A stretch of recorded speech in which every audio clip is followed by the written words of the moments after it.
हरे कृष्ण सर्वांना. स्वागत आहे सर्वांचे. आज आपण 10वा अध्याय बघणार, ज्याचं नाव आहे विभूती योग. तर आपण आधी पहिल्यांदा मंगलाचरण म्हणू. ओम अज्ञानतिमिरांधस्य ज्ञानांजन शलाकया चक्षुरुन्मीलितं येन तस्मै श्री गुरवे नमः.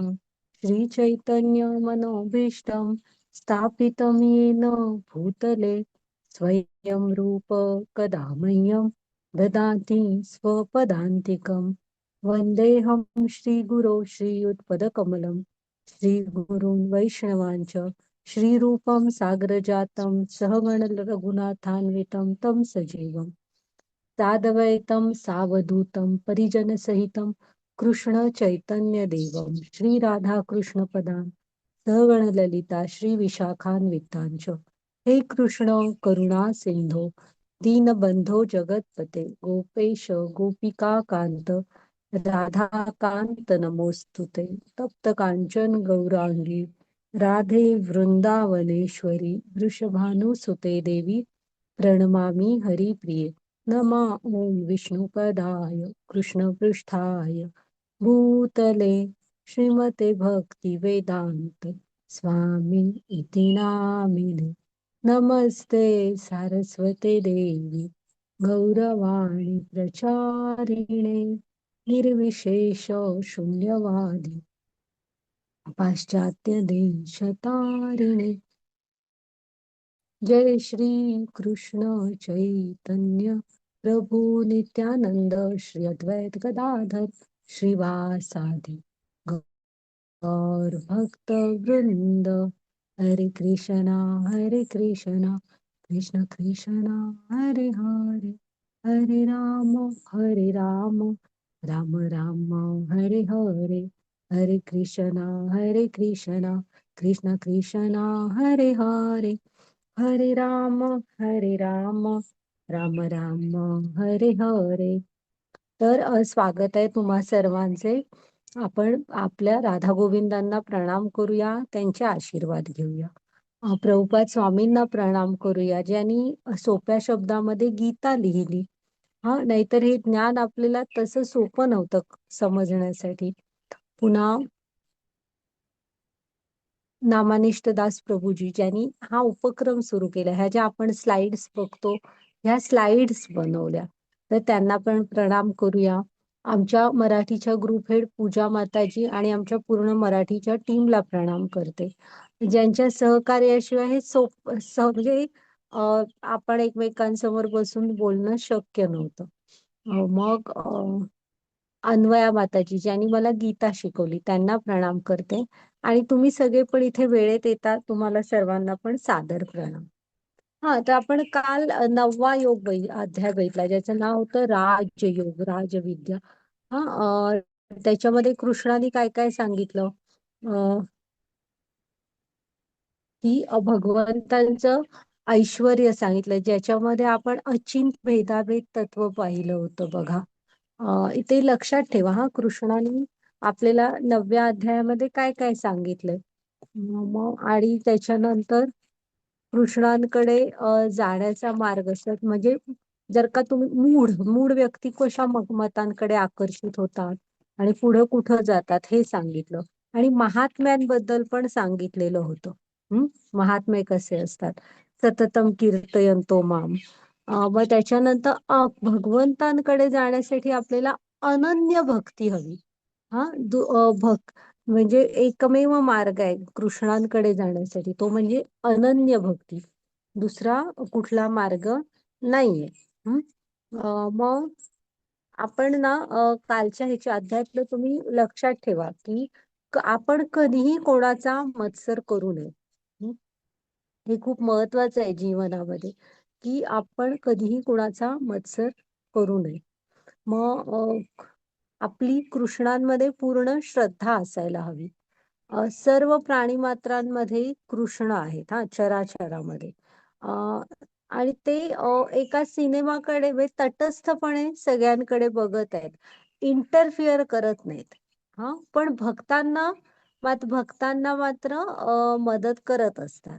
बाकी मग तुमच्या वैयक्तिक आयुष्यामध्ये ढवळाढवळ नाही करत. जर का भक्ताच्या नात्याने आपण त्यांच्याशी जोडलो गेलो तर ते पण आपल्याकडे येतात. त्यामुळे आपल्याला अनन्य भक्तीशिवाय पर्याय नाही.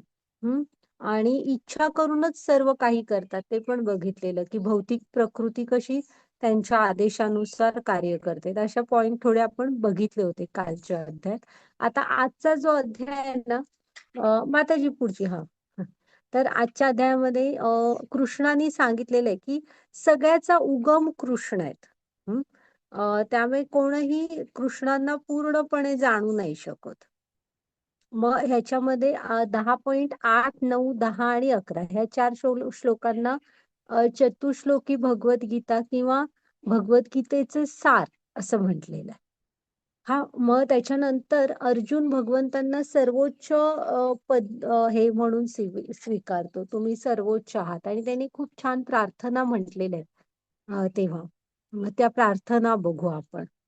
आणि मग भगवंत स्वतःच्या विभूतींचं वर्णन करतात. ते पण का केलंय? तर अर्जुनाने सांगितलं की विनंती केली म्हणून भगवंतांनी स्वतःच्या त्या ऐश्वर्यांचं वर्णन केलेलं आहे. हा. घ्या माताजी पुढची slide. वाचा. हरे कृष्ण. श्री भगवान म्हणाले, हे महाबाहू अर्जुना, पुन्हा ऐक. तू माझा प्रिय मित्र असल्यामुळे तुझ्या हितार्थ मी तुला हे ज्ञान प्रदान करेन, जे मी पूर्वी सांगितलेल्या ज्ञानापेक्षाही श्रेष्ठ आहे. हरे कृष्ण. आता जे ज्ञान सांगतायत ना कृष्ण, हे आधी जे आपल्याला ज्ञान सांगितलंय त्याच्यापेक्षा पण श्रेष्ठ असं हे ज्ञान आहे. बघूया आपण काय आहे. आणि पुन्हा एकदा म्हणतायत बघा, की तू माझा प्रिय मित्र असल्यामुळे तुझ्या हितार्थ मी हे ज्ञान प्रदान करीत आहे. हा, तर आपल्याला कृष्णांशी एक नातं जोडायला हवं, प्रेमाचं आदान प्रदान हवं आपल्यामध्ये. हा, अर्जुनाचं जसं होतं तसं. आणि इथे मित्र कसा असतो बघा, तू माझा प्रिय मित्र असल्यामुळे तुझ्या हितार्थ. हा, तर हे छोट्या छोट्या गोष्टींमध्ये लक्ष द्यायला पाहिजे आपण एकदम. जो मित्र असतो ना, म्हणजे संगतीचा परिणाम जीवनात खूप जास्त असतो. तुम्ही तुमची संगती ही योग्य हवी. आणि मित्र हे तुमचं नेहमी हित बघतो. असं नाहीये की तुम्ही मित्र आहात म्हणून मित्राच्या सगळ्या चुकीच्या वागण्यामध्ये वाटेकरी बना किंवा अगदी त्याला मदत करा. बिलकुल नाही. मित्र हा अंतिम हित बघायला हवं, की तुझ्यासाठी ते योग्य आहे की नाही. नाहीतर मग एक युट्यूबवर कीर्तन सुद्धा आहे बघा ते, की वाईट संगतीचा परिणाम करणाला विचारा. हा, असं नाहीये की तू माझा मित्र आहेस म्हणून काहीही उठवायला करायला निघाले तर आपण त्यांना साथ द्यायची, असं नसतं. खरा मित्र हा थांबवत असतो, योग्य मार्गावर आणत असतो. इथे कृष्ण आणि अर्जुन आहेत बघा कसे तसे. बघूया आता. आता ना ज्ञान प्राप्त करायच्या ना काही पद्धती असतात. पहिलं कुठलं असतं तर तुम्ही प्रत्यक्ष प्रमाण म्हणतात, की ज्यामध्ये आपण डायरेक्ट एखादा प्रयोग करून बघतो आणि त्याच्यावरनं आपल्याला ते कळतं, प्रत्यक्ष प्रमाण. पण इथे कृष्णांविषयी आपल्याला प्रत्यक्ष काय कळणार? आपले त्यांची कुठे गाठभेट नाहीच आहे. मग त्याच्यानंतर पुढे असतं एक अनुमान प्रमाण, की जेव्हा आपण सवयीने म्हणजे आपल्याला जजमेंट आलेली असते, की आपण आता एखादी भाजी वगैरे बघितली कीच कळते, मेथीची वगैरे किती कोवळी आहे तर इतक्या मिनिटात ती होणार. एक एकदा आपण न बघता पण ती गृहिणी गॅस वगैरे बंद करून टाकतात, किंवा हा इतक्या शिट्यांमध्ये कुकरमध्ये भात होऊन जाईल वगैरे. हे कसं आपल्याला सरावाने आलेलं असतं, अनुमान प्रमाण असतं ते. हा, आणि मग आता कृष्णांशी अनुमान तर काय लावणार, ज्यांच्याशी कधी आपला संबंध आलेलाच नाहीये, गाठभेटच नाही, तर कसलं अनुमान तरी काढणार. मग त्याच्यानंतर आणि एक असते पद्धत, की तुम्ही श्रुती प्रमाण, जे श्रुती म्हणजे जे पण हे श्रवण करणे. पण हे श्रवण मात्र केलं पाहिजे कुठून, तर योग्य गुरु शिष्य परंपरेतून, ज्यांनी तत्व जाणलंय अशा गुरूंकडून ऐकणं. हं? आणि तेच सगळ्यात योग्य आहे. कारण त्यांनी सांगितलेल्या मार्गावर चालूनच आपण कृष्णांशी स्वतःला जोडून घेऊ शकतो. बाकी आपण अपूर्ण आहोत आणि अपूर्णाने पूर्णाला जाणणं शक्य नाहीये. आपल्याकडे कुठलेच सोर्स नाहीयेत त्यांना जाणण्यासारखे. त्यामुळे जाणायला सुरुवात करायची असेल तर कृष्णांच्या बाबतीत श्रुती प्रमाण हे योग्य ठरत असतं हा, ज्ञान मिळवण्यासाठी. आता बघूया आता काय काय सांगतायत कृष्ण. हा, माताजी घ्या पुढची slide.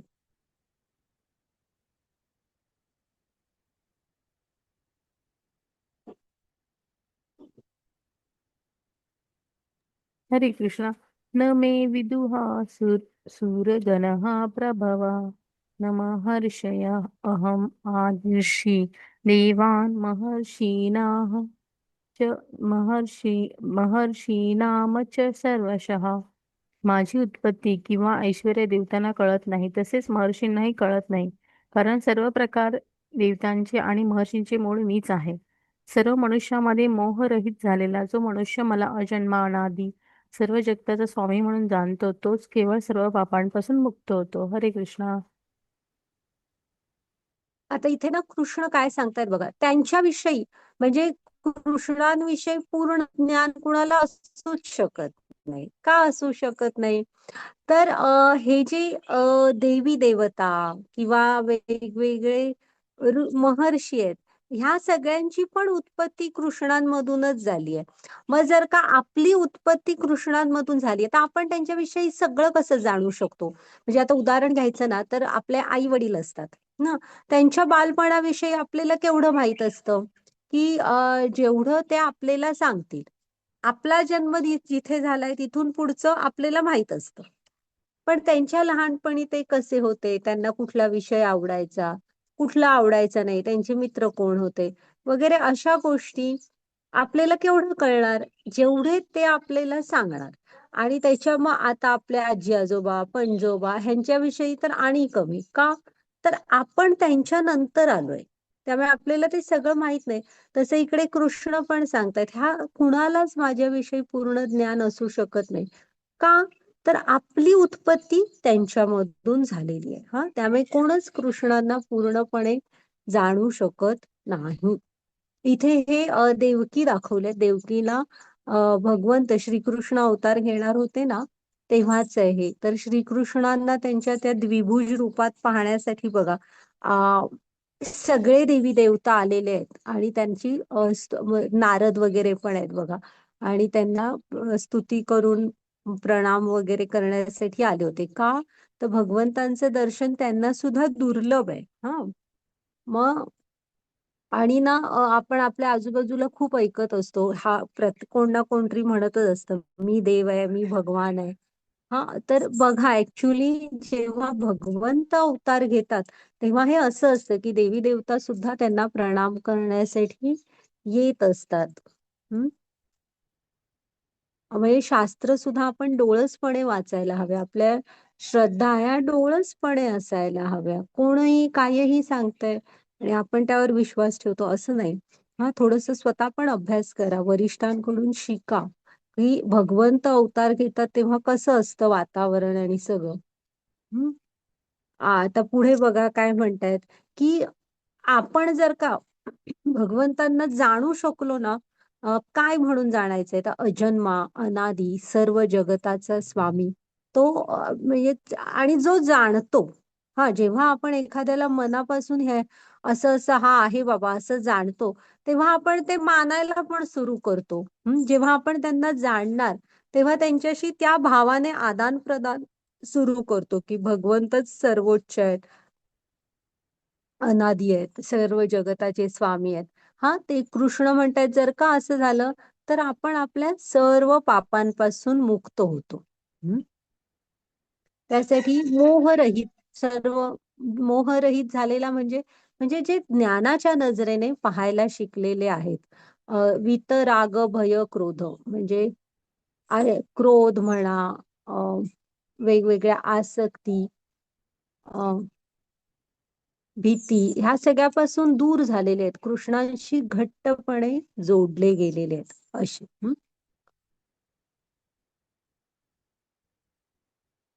हा, घ्या माताजी पुढची slide.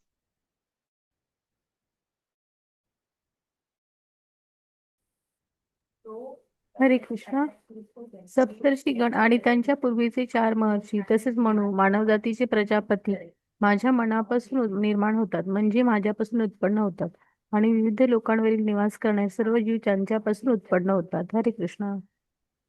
हा, इथे बघा कृष्णाने सांगितलेलं आहे. त्यामुळे आपण त्यांना कसं पूर्णपणे जाणू शकतो? आता हे जे आपण सप्तर्षी माहित आहेत ना, आकाशात दिसतात बघा. तर हे सप्तर्षी त्यांच्या पुन्हा ते 4 महर्षी म्हणजे सनत, सनत कुमार, संदन, सनातन ते म्हणा. हा, त्याच्यानंतर मनु, मनुचे मानव जातीचे पिता मनु म्हणजे. तर ह्या सगळ्यांची भगवंतांमधून उत्पत्ती होत असते. हा, आणि मग विविध लोक आहेत इथे. फक्त काय आपलाच लोक असं नाही, इथे खूप विविध ब्रह्मांड आणि त्याच्यामध्ये लोक असतात. त्याच्यावर वास करणारे जीव त्यांच्यापासून पुढे उत्पन्न होत असतात. त्यामुळे भगवंतांपासून टप्प्याटप्प्याने ह्या सगळ्यांची निर्मिती होत गेलेली आहे. हा, हा, घ्या बा त्याची पुढची स्लाईड.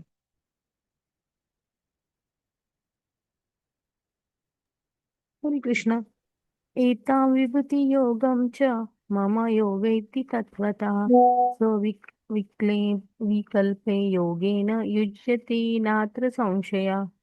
ज्याला माझ्या ऐश्वर्याची व योग शक्तीची वास्तविकपणे खात्री पडते, तो अनन्य भक्ती योगामध्ये तत्पर होतो. यात मुळीच संशय नाही. हरे कृष्ण.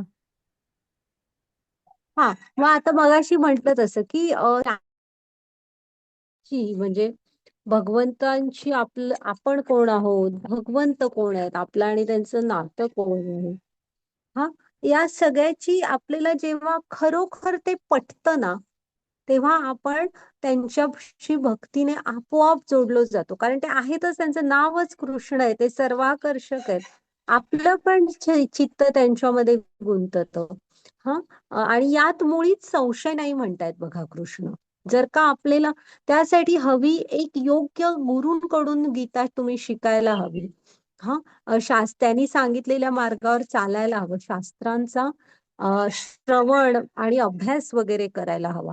आणि जर का आपल्याला ती खात्री पटली आहे ना, तर आपोआप आपल्याकडनं हे होत जातं. इथे ना त्यांनी कृष्ण आणि बलराम जेव्हा मथुरेमध्ये पहिल्यांदा येतात ना, म्हणजे कंस बोलवतो बघा मल्लयुद्ध खेळण्यासाठी, तेव्हा सगळी मथुरा नगरी वाट बघत असते. सगळ्यांनी ऐकलेलं असतं ना, हा हे की नंदांच्या घरी तो मुलगा आहे. आणि किती किती असुर वगैरे पाठवले तरी सगळ्यांना मारत वगैरे असतं. त्यामुळे ते सगळ्यांना बघायचं असतं की हा कृष्ण कोण आहे. आणि त्यामुळे ना सगळी जण तुम्ही बघा तिथे दाखवलंय, घराच्या छतांवर वगैरे अशी जागा मिळेल तिथे अशी उभी रस्त्याकडेला आणि सगळीकडे उभी राहिलेली असतात कृष्णांना बघायसाठी. तर ना तिथे वर्णन आहे तेव्हा की गर्दी होती तरी पण सगळ्यांना कृष्ण दिसत होते.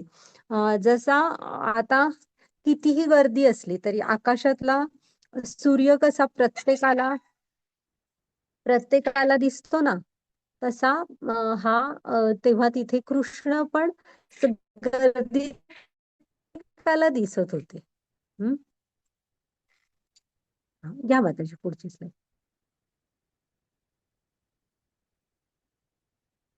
अहं सर्वस्य प्रभवो मत्तः सर्वं प्रवर्तते इति मत्वा भजन्ते मां बुधा भावसमन्विताः.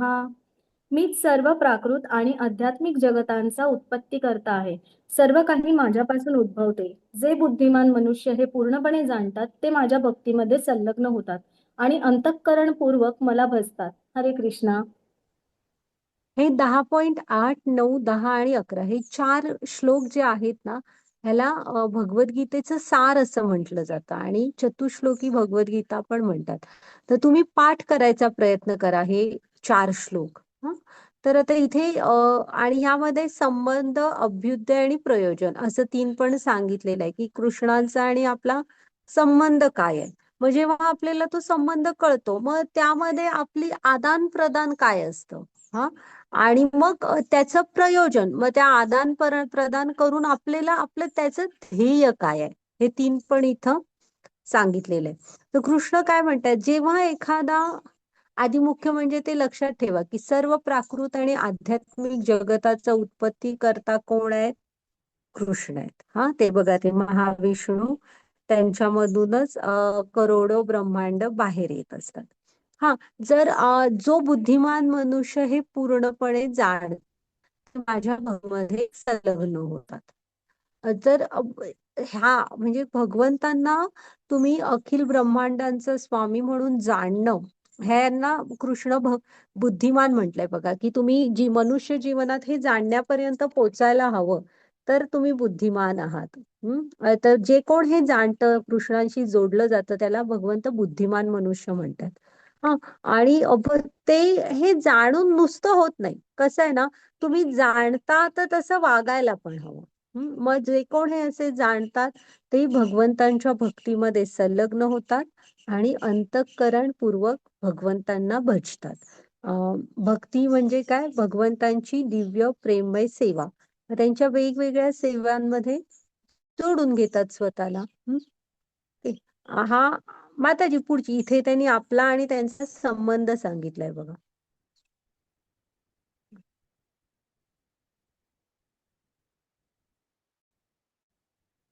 वाचा माताजी.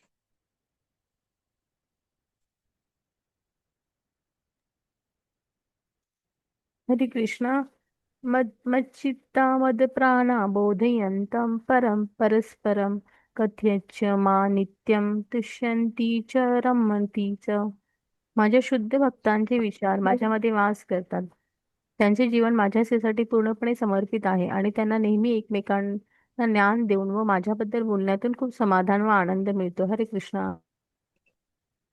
हरे कृष्ण.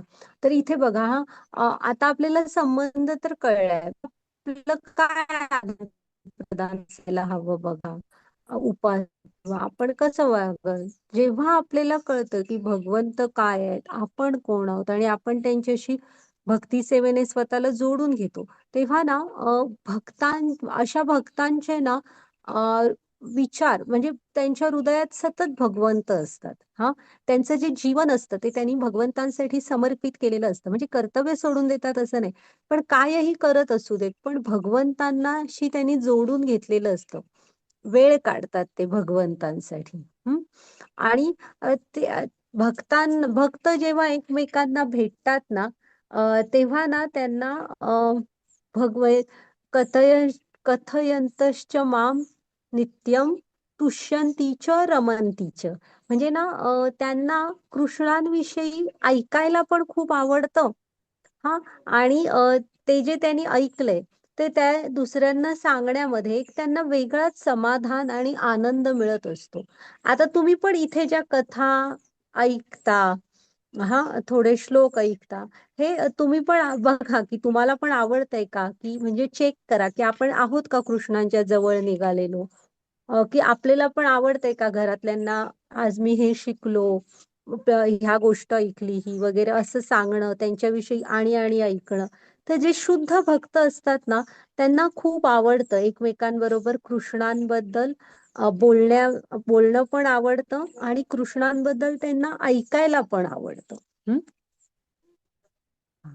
घ्या बा त्याची पुढची स्लाईड.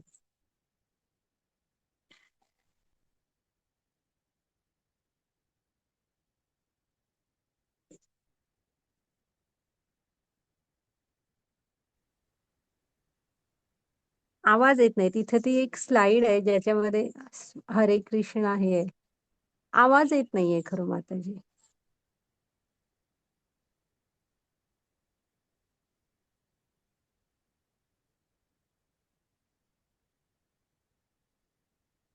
हरे कृष्ण. तेषां सतयुक्तानां भजतां प्रीतिपूर्वकं ददाति बुद्धियोगं तं येन मामुपयान्ति. जे प्रेमाने माझी सेवा करण्यासाठी सतत समर्पित असतात त्यांना मी समज देतो की माझ्याकडे येऊ शकतात. हरे कृष्णा. हा, आता ना भगवंत आपल्या हृदयामध्येच आहेत. त्यांना कळत असतं की भक्ताची किती इच्छा आहे आपल्याला जाणण्याची. हा, जर का आपण त्यांच्याशी अशा प्रकारे जोडलो गेलो, हं, तर भगवंतच आपल्याला ते पुढचे मार्ग दाखवतील की आपण त्यांच्याकडे आणि जाऊ शकतो. ते आपोआप तो मार्ग दिसत जातील की कशा प्रकारे आपण अजून कृष्णांकडे जाऊ, अजून ऐकू. हा, फक्त इथं पण लक्षात ठेवा हा तो शब्द तेषाम सतत युक्तानाम. काल पण महात्म्यांची लक्षणं सांगताना सततम कीर्तयन्तो माम. तर भक्ती जी आहे ना ही तुम्ही जीवनभर करायची आहे. असं नाहीये की आपण सकाळी एकदा केली बास झाली, असं नसतं ते. तुम्ही आतून जोडलेलं हवं, जसं एक आई आणि बाळ असतं एकमेकांशी जोडलेलं तसं. हं? तर आणि भगवंत हा श्लोक पण लक्षात ठेवा. अशी काळजी खूप करू नका की मला कुठून कृष्णांकडे जायचा मार्ग भेटणार की नाही काय. कृष्ण इथे काय सांगतायत बघा, तुमची प्रामाणिक इच्छा आहे ना, आणि ते तर हृदयात आहेत, लांब नाही आहेत आपल्यापासून. त्यांना ते कळत असतं. तर ते पुढचे मार्ग आपोआप भगवंतच आपल्याला दाखवणार. हा हा, घ्या मग त्याची पुढची स्लाईड.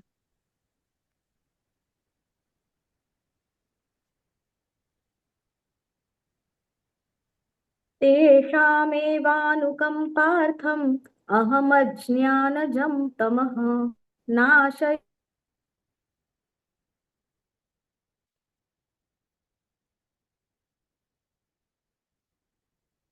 हरे कृष्णा. मग त्याची काही नेटचा इश्यू आहे का? हरे कृष्णा. तेषाम् अनुकंपार्था महत् ज्ञानं च तम नाशात्मावस्तो ज्ञानदीपं भासवता. त्यांच्यावर विशेष अनुग्रह करण्यासाठी त्यांच्या हृदयात वास करणारा मी ज्ञानरूपी तेजस्वी दीपाने अज्ञानामुळे उत्पन्न झालेला अंधकाराचा नाश करतो. हरे कृष्णा. हरे कृष्ण. हा, आणि पुढे बघा, फक्त आपल्याला मार्ग दाखवून पण थांबणार नाहीयेत. हा मार्ग तर दाखवतीलच की आपण त्यांच्याकडे कसं जाऊ शकू, बुद्धी देतीलच. हा, आणि अजून विशेष अनुग्रह करण्यासाठी ना, इथे म्हटलेत बघा की त्यांच्या हृदयात वास करणारा मी, त्यामुळे त्यांना सगळं कळत असतं आपल्या प्रामाणिक इच्छा काय आहेत, खरं काय आहे. हा, आपण त्यांना नाही फसवू शकत. हम्म. मग आपल्यावर विशेष अनुग्रह आणि अजून हे करतात बघा, कृपा. आणि काय करतात की आपल्या हृदयातला हा जो अज्ञानाचा अंधार आहे ना, तो ज्ञानाच्या प्रकाशाने दूर करतात. हा, म्हणजे इथे आता अर्जुनाला पण भगवंतानी, अर्जुनासाठी युद्ध नाही लढले भगवंत, त्यांनी अर्जुनाला ज्ञान दिलं. तसं आपल्या पण हृदयातला हा जो अज्ञानाचा अंधार असतो ना, तो भगवंत ज्ञानाने दूर करतात. आपण इथे मंगलाचरण मध्ये पण म्हणतो बघा, ओम अज्ञानतिमिरांधस्य ज्ञानांजन शलाकया चक्षुरुन्मिलितं येन तस्मै श्री गुरवे नमः. पण गुरूंना प्रार्थना करत असतो की हा जो माझ्या हृदयातला अज्ञानाचा अंधार आहे ना, तो ज्ञानाच्या प्रकाशाने दूर करा. तर भगवंत तो करतात. इथे उदाहरणं दिली आहेत बघा. जेव्हा परीक्षित महाराजांना कळलं की माझं 7 दिवसाचं आयुष्य शिल्लक आहे. परीक्षित महाराज हे पण खूप उच्च भक्त होते, शुद्ध. तर त्यांनी अजिबात तसं काय अवघड नव्हतं परीक्षित महाराजांना ते मृत्यू तो टाळणं. पण त्यांनी तो प्रयत्न नाही केला. त्यांनी फक्त एकच विचारलं की ह्या 7 दिवसात माझ्यासाठी श्रेयस्कर काय असेल, तर भागवत कथा श्रवण. असंच आलं. मग त्यांनी आपलं राज्य मुलग्याकडे दिलं आणि ते स्थानही सोडलं आणि हरिद्वारला आले.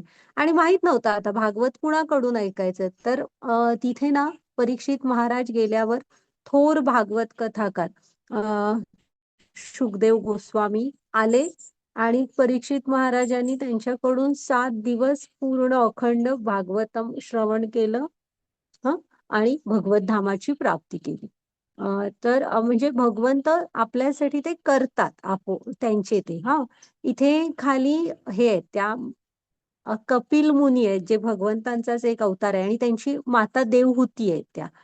तर आणि इथे तर बघा, त्यांनी हेही बघितलेलं नाहीये की ज्ञान देण्यासाठी समोर किती जण आहेत. फक्त एकट्या माता देवहूती होत्या आणि त्यांनी जे विचारलेले प्रश्न होते ना, त्याची उत्तरं भगवंतांनी दिलेली आहेत. तर असं की जेव्हा आपली इच्छा असेल, तर भगवंत आपल्यावर विशेष अनुग्रह करण्यासाठी नक्की आपल्या हृदयामध्ये ज्ञानाचा प्रकाश देणार. तर ही आहे चतुश्लोकी भगवद्गीता. तुम्ही नक्की जमलं तर हे जरा श्लोक पाठ करा 4. हा घ्या त्याची पुढची स्लाइड. आता ना अर्जुन म्हणजे अर्जुन जेव्हा हे भगवंतांकडून ऐकतोय ना, तेव्हा अर्जुन भगवंतांना आपला मित्र समजत होता. आता त्याला कळायला लागले की भगवंत प्रत्यक्षात म्हणजे पोझिशन भगवंतांची काय आहे आणि तो ती स्वीकारतो आणि एक प्रार्थना अर्पण केलेल्या आहेत बघा. आपण पण मंदिरात हे श्लोक हे पण पाठ करा 12 आणि 13. कधी मंदिरात गेलात ना, तर भगवंतांना खूप आवडतं त्यांच्या शुद्ध भक्तांनी केलेल्या प्रार्थना ऐकायला. तर तुम्ही ह्या हे श्लोक म्हणून प्रार्थना करू शकता भगवंतांकडे. हा बघा कसे अर्जुनाने स्वीकारले. हं. हरे कृष्ण माताजी. योजना माताजी, आहे का तुमचं नेट नीट का बोलू मी? आहे मी, पण नेटचा मला वाटतं काहीतरी इश्यू होतोय ना. हं. ठीक आहे, वाचून बघा तुम्ही. परम अर्जुन उवाच परम ब्रह्म परं धाम पवित्रं परमं भवान् पुरुषं शाश्वतं दिव्यम् आदिदेवमजं विभुम् आहुस्त्वां ऋषयः सर्वे देवर्षि नारदस्तथा असितो देवलो व्यासः स्वयं चैव ब्रवीषि मे. अर्जुन म्हणाला, तुम्हीच पुरुषोत्तम भगवान, परमधाम, परम पवित्र, परम सत्य आहात. तुम्ही शाश्वत, दिव्य, आदिपुरुष, अजन्मा, विभू आहात. नारद, असित, देवल आणि व्यास यांसारख्या महर्षींनी तुमच्याबद्दलच्या या सत्याला पुष्टी दिली आहे आणि आता स्वतः तुम्हीही मला तेच सांगत आहात. हरे कृष्ण. हा, तर बघा अर्जुन काय सांगतोय बघा, काय काय म्हणतोय बघा भगवंतांना, की त्यांची स्तुती बघा कसा करतोय, की तुम्हीच पुरुषोत्तम भगवान, परमधाम, परम पवित्र, परम सत्य आहात. हा, शाश्वत, दिव्य, आदिपुरुष, अजन्मा, विभू. आपण अणु आहोत. हा, ह्या अध्यायाचं नाव काय आहे? विभूती योग. तर आपण म्हणजे आत्मा जो आहे ना, तो अणु आहे. सच्चित आनंदच आहे, पण अणु आहे. एकदम सूक्ष्म असा अंश आहे. आणि भगवंत जे आहेत ना, ते विभू आहेत, पूर्ण ऐश्वर्यमान. हा, म्हणजे ते सच्चित आनंद पूर्ण रूपात आहेत. आपण त्यांचा एक अंश, त्यामुळे अणु, आपण अणु आहोत, भगवंत विभू आहेत. नारद, असित आणि हा, तो काय सांगतोय बघा, की असं फक्त मी नाही म्हणत आहे.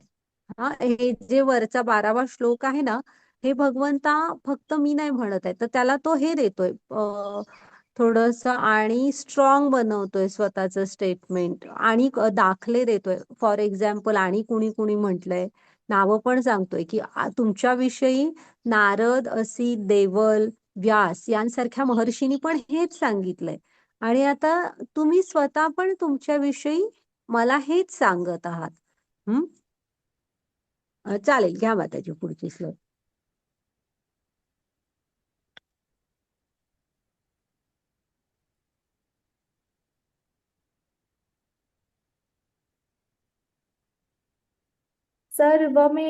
सर्वमेतद्रुतं मन्ये यन्मां वदसि केशव न हि ते भगवन् न हि ते भगवन् व्यक्तिं विदुर्देवान दानवाः. हे कृष्ण, तुम्ही जे सर्व मला सांगितले आहे ते मी पूर्णतया सत्य मानतो. हे भगवन, देवता तसेच दानव तुमचे व्यक्तित्व जाणू शकत नाही. हे पुरुषोत्तम, हे भूतभावन, भूतेश, देवाधिदेव, हे जगतपते, खरोखर तुम्हीच केवळ आपल्या अंतरंग शक्तीद्वारे स्वतःला जाणू शकता. हरे कृष्ण.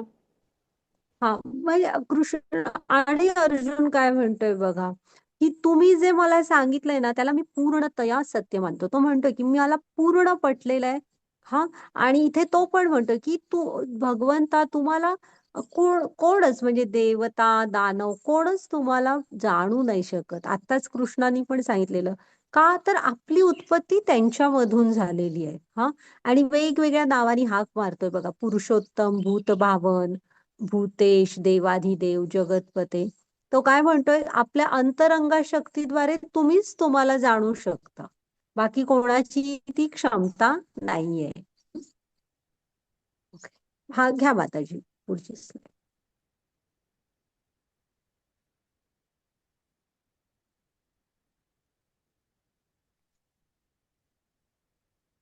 कथं विद्यामहं योगिस्त्वां सदा परिचिन्तयन् केषु केषु च भावेषु चिन्त्योऽसि भगवन्मया।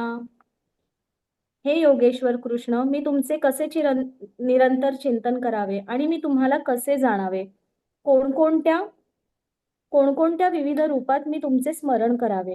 हे जनार्दन, कृपया आपल्या योगशक्तीचे आणि ऐश्वर्याचे विस्ताराने वर्णन करून सांगा. तुमच्याबद्दल श्रवण करून मी कधीच तृप्त होत नाही, कारण मी जितके अधिक श्रवण करतो तितके अधिक मला तुमच्या अमृतमयी संभाषणाचे रसास्वादन करण्याची इच्छा होते. हरे कृष्ण. आता बघा इथे अर्जुनाने आधी भगवंतांना प्रार्थना अर्पण केली. म्हणजे जेव्हा आपण भगवंतांकडे जातो ना, तेव्हा एक पद्धत असते काहीतरी मागायची. आधी त्याने भगवंतांना सर्वोच्च म्हणून स्वीकारला आणि सुंदरशी प्रार्थना केली. आणि मग आता तो काय म्हणतोय की त्याला भगवंतांचं ऐश्वर्य पाहायचंय. तर ते का पाहायचंय त्याचं कारण पण तो आधी सांगतोय. मग आपण पण जेव्हा भगवंतांकडे काहीतरी मागायला जातो, काय हरकत नाही, जायला गरज पडत असतात प्रत्येकाला, तर आपण पण आधी त्यांना प्रार्थना करावी. असं नाहीये की ती काही पिक्चरचं तिकीट नव्हे की मी काढलंय त्यामुळे मी त्या सीट नंबरवर जाऊन बसणारच. तसं नाही. भगवंत आताच म्हंटल ना, भगवंत हे भगवंत आहेत, ते विभू आहेत. आपण अणू आहोत. तेव्हा आपण त्यांच्याकडे जातो तेव्हा नम्रपणा हवा आपल्यामध्ये. हा आपण आधी त्यांची प्रार्थना करावी आणि मग त्यांना काय हवंय ते का हवंय हे पण सांगावं. आणि मग म्हणजे काय हवंय ते पण सांगावं.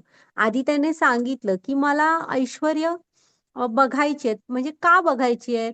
तर मला निरंतर तुमचं चिंतन करायचंय. मग ते कसं करणार? मग मी कुठल्या कुठल्या रूपात तुमचं स्मरण करू? तर आणि त्यासाठी मग तुम्ही मला तुमच्या ऐश्वर्यांचं वर्णन करून सांगा. आणि दुसरं अजून एक सांगतोय बघा, की ह्यासाठी म्हणजे ते ऐश्वर्य बघितलं की मला तुमचं स्मरण होईल, हे एक झालं. आणि मला तुमच्याबद्दल श्रवण करून माझे कान कधी तृप्तच होत नाहीत. जितकं अधिक श्रवण करतो तेवढं अजून तो ह्या अमृतमयी संभाषणाचे रसस्वादन करण्याची इच्छा होतीये. हे पण आपण भक्तीमध्ये आहोत का हे बघायचं एक चेक पॉइंट आहे बघा, की अर्जुनाला अजून अजून भगवंतांशी बोलावं, त्यांच्याविषयी ऐकावं असं वाटतंय. की त्याचं मन तृप्तच होत नाही. आपण अमृताचं हे पान अजून अजून करत जावं असं वाटतं. आता तुम्ही पण इथे येता, तुम्हाला काही छान वाटतंय का इथे येऊन, हे तुम्ही पण बघा. कारण भक्तीचा हा चेक पॉइंट आहे. जेव्हा भक्तीमध्ये आपण असतो ना, तेव्हा आपल्याला कृष्णांविषयी अजून अजून ऐकायला, त्यांच्या विविध लीला वगैरे ऐकायला आपल्याला छान वाटतं. आणि अर्जुनाला पण ते कारण सांगितलंय, म्हणून पण तुम्ही मला तुमची विविध ऐश्वर्य सांगा. घ्या माताजी पुढची स्लाईड.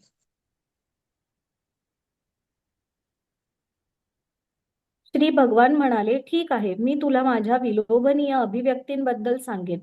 परंतु ज्या प्रमुख अभिव्यक्ती आहेत त्यांचेच मी कथन करीन, कारण हे अर्जुन माझे ऐश्वर्य अनंत आहे.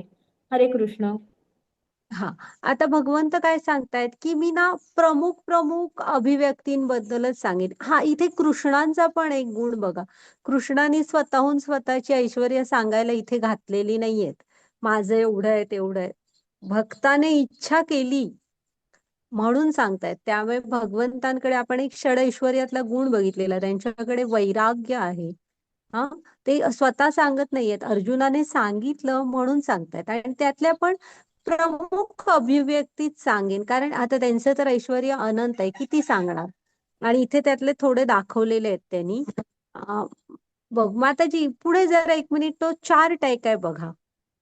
हा हा वाचा. आदित्यांमध्ये विष्णू, तेजस्व्यांमध्ये सूर्य, असं वाचा. मागची स्लाइड घ्या, ही बदलली स्लाइड.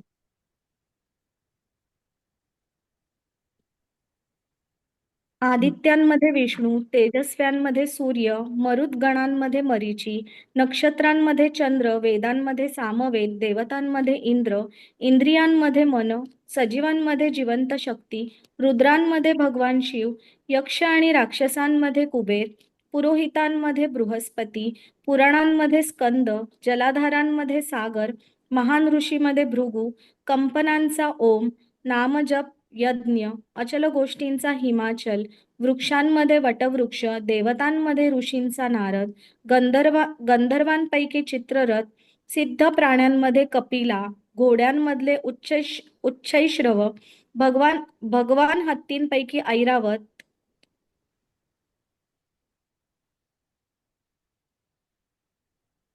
पुरुषांमध्ये सम्राट, शस्त्रांमध्ये वज्र, गायींमध्ये सुरभी, उत्पत्तीच्या कारणांपैकी कंदर्प, सर्पांमध्ये वासुकी, नागांमध्ये अनंता, जलचरांमध्ये देवता वरुण, दिवंगत पूर्वजांमध्ये आर्यमा, कायद्याच्या सूत्रधारामध्ये यम, दैत्यांमध्ये प्रल्हाद, दमन करणाऱ्यांमध्ये काळ, पशूंमध्ये सिंह, पक्ष्यांमध्ये गरुड, पवित्र करणाऱ्यांमध्ये वायू, शस्त्र धारण करणाऱ्यांमध्ये राम, मत्स्यांमध्ये मकर मासा, प्रवाही नद्यांमध्ये गंगा, सर्व सृष्टीचा आरंभ आणि अंत आणि मध्यही, विज्ञानांमध्ये स्वतःचे आध्यात्मिक विज्ञान, तर्कशास्त्रज्ञांमध्ये निर्णायक सत्य, अक्षरांमध्ये अकार, समासांमध्ये द्वंद्व समास, सृष्टीकर्त्यांमध्ये ब्रह्मदेव.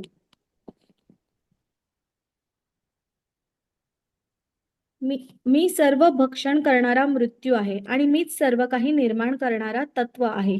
स्त्रियांमध्ये कीर्ती, भाग्य, उत्तम वाणी, स्मरणशक्ती, बुद्धिमत्ता, स्थिरता आणि संयम, सामवेदातील स्तोत्रांमध्ये बृहत्साम, काव्यात गायत्री, मासांमध्ये मार्गशीर्ष नोव्हेंबर डिसेंबर, ऋतूमध्ये वसंत, फसविणाऱ्यांमध्येही द्यूत, तेजस्व्यांचे तेज, विजय, साहस, बलवानांचे बल, वृष्णीवंशीयांमध्ये वासुदेव, पांडवांमध्ये अर्जुन, ऋषींमध्ये व्यास, विचारवंतांमध्ये उशाना, अराजकतेचे दमन करणाऱ्या सर्व साधनांमध्ये दंडाची काठी, विजयच्छू नीती, रहस्यांमध्ये मौन, ज्ञानीजनांमध्ये ज्ञान. शिवाय हे अर्जुना, मी सर्व अस्तित्वाची उत्पत्ती करणारा बीज आहे. असे कोणतेही अस्तित्व नाही, हलणारे किंवा न हलणारे, जे माझ्याशिवाय अस्तित्वात असू शकते. हे परंतप, माझ्या दिव्य विभूतींना अंत नाही. मी तुला जे सांगितले आहे ते माझ्या अनंत विभूतींचे केवळ सूचक आहे. हरे कृष्ण. हा, तर आपण बघितल्या ना आता भगवंतांच्या विभूती. तर यज्ञानाम जपयज्ञोस्मी, आपण त्यात बघितलेलं की सर्व यज्ञांमध्ये जपयज्ञ मी आहे. त्यामुळे आपण पण नामजप करायला हवा. आणि तुम्ही परत एकदा गीतेमधून वाचा की, आणि ह्या रूपांमध्ये जेव्हा जेव्हा भगवंत दिसतील हे सगळे ऐश्वर्य, तेव्हा ही भगवंतांचीच ऐश्वर्य आहे असं करून कृष्णांची आठवण करा, कृष्णांशी जोडलेले राहा. ऋतूंमध्ये वसंत वगैरे सगळं. आणि आता भगवंत इथे काय सांगतायत बघा, की सर्व अस्तित्वाची उत्पत्ती करणारा बीजच मी आहे. म्हणजे आपल्या सगळ्यांचं मूळ बीज कुठे आहे, तर कृष्णांमध्ये आहे. हा, आणि कुठलंही म्हणजे चल आणि अचल असं कुठलंच, म्हणजे सजीव काय निर्जीव काय असं कुठलंच अस्तित्व भगवंतांशिवाय अस्तित्वात राहूच नाही शकत. हा, आणि आता कृष्ण सांगतायत की माझ्या विभूतींना सॉरी, माझ्या विभूतींना अंतच नाहीये, किती सांगणार मी तुला. त्यामुळे हे फक्त जे असं समज की हे थोडस एक विभूतींचं माझ्या सूचक तुला तेवढं सांगितलं. हम्म. हा, माताजी घ्या पुढची slide.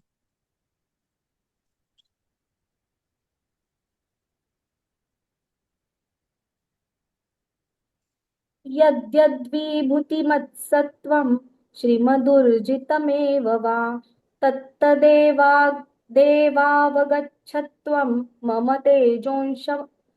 तेजोंश संभवम्. सर्व ऐश्वर्यवान, सुंदर आणि तेजस्वी अभिव्यक्ती माझ्या तेजाच्या केवळ एकाच पुल्लिंगातून उत्पन्न झाल्या आहेत, हे तू जाण. हरे कृष्ण. बघा, भगवंत काय सांगतायत की माझ्या तेजाच्या एकाच स्फुल्लिंग म्हणजे एका मधून तेजाचं निर्माण म्हणजे म्हणजे काय आहेत बघा ते. आणि आपण असा अहंकार करत असतो की आम्हाला दिसत नाहीत, आम्ही मानणार नाही.